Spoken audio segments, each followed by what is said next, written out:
The Galactic Council's xenobiologist Kethvar stared at the holographic display with 4 of his 6 eyes, while the remaining 2 tracked the nervous twitching of his fellow delegates.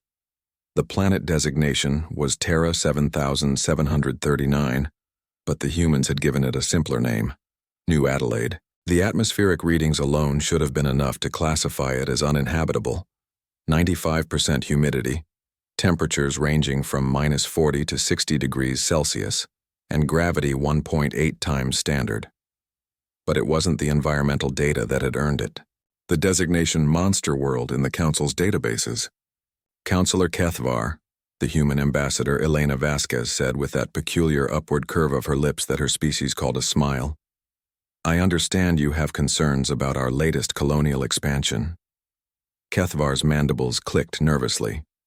Through the viewport of the orbital station, New Adelaide hung like a green and brown jewel, deceptively beautiful.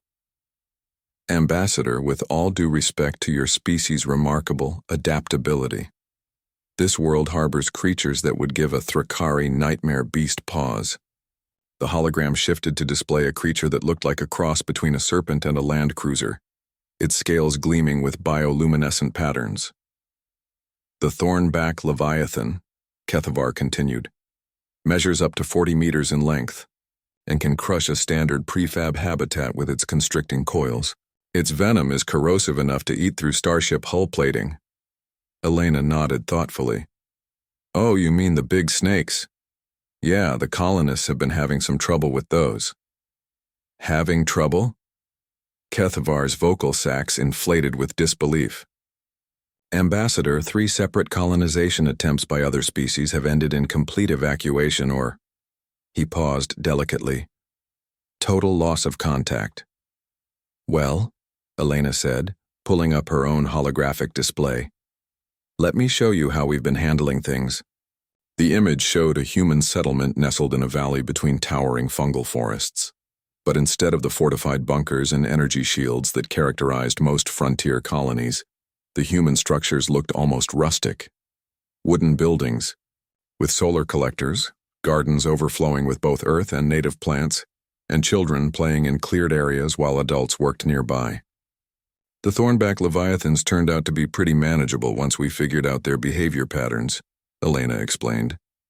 "They're actually quite intelligent and territorial, but not naturally aggressive. The previous colonists kept trying to drive them away or kill them, which just made them defensive." Kethvar watched in fascination as the display showed humans working alongside, not around or despite, but with, the massive serpentine creatures. One leviathan was being used to clear fallen trees, its massive coils easily moving logs that would require heavy machinery. Another seemed to be helping excavate a foundation, its natural digging abilities put to constructive use. "You domesticated them?" Kethvar asked, though he suspected the answer wasn't that simple. "Not exactly," Elena replied. "More like we figured out how to be good neighbors. Turns out they're fascinated by music and they have an incredible sense of smell. We started by just talking to them, playing instruments, sharing food. Sarah Chen, she's our lead xenobiologist, discovered that they communicate through scent markers that are incredibly complex, almost like chemical poetry." The display shifted to show other monsters that had terrorized previous colonists. The razor-wing swarms that could strip flesh from bone were now helping with pest control, their natural hunting instincts redirected toward the invasive insects that threatened the colonists' crops. The crystalback prowlers, carnivorous creatures with hide-like living gemstones, had become guard animals after humans learned to replicate their pack-bonding pheromones. "But surely," Kethvar protested, his scientific mind struggling to process what he was seeing, "there must be species that remain hostile?" Elena's expression grew slightly more serious. "Oh, absolutely.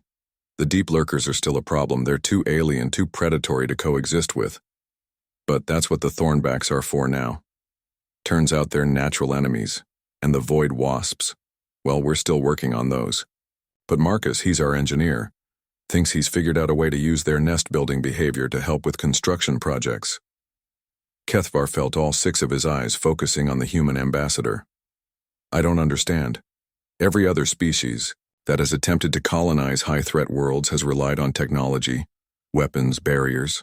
You're describing something that sounds almost primitive? Elena suggested. Yeah, we get that a lot. But here's the thing. When you've got 6 billion people crammed onto one world, and you've had to learn to live with everything from bacteria to blue whales, from desert scorpions to polar bears, you develop a certain perspective. She gestured to the display, which now showed the full scope of the human settlement. It wasn't a conquest of the environment, it was an integration into it. The humans had become part of New Adelaide's ecosystem, rather than imposing their own upon it. My species, Elena continued, evolved alongside some of the most dangerous predators in the galaxy. We learned to coexist with creatures that could kill us, to understand them, to find ways to mutual benefit rather than mutual destruction. Other species see a monster world and think, how do we defeat it? Humans see it and think, how do we fit in? Kethvar was quiet for a long moment, processing not just the data, but the implications. Your settlement reports indicate not only 0 casualties from native fauna in the past 6 months, but actually improved colony growth rates compared to standard threat worlds. Turns out, Elena said with that dangerous human smile, when you're not spending all your resources fighting your environment, you have a lot more time and energy for building something beautiful.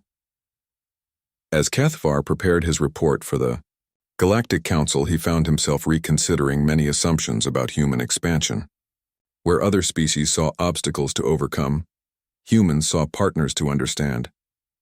They didn't conquer worlds so much as join them. Perhaps that was what made them truly terrifying, not their weapons or their technology, but their uncanny ability to call any place in the universe home.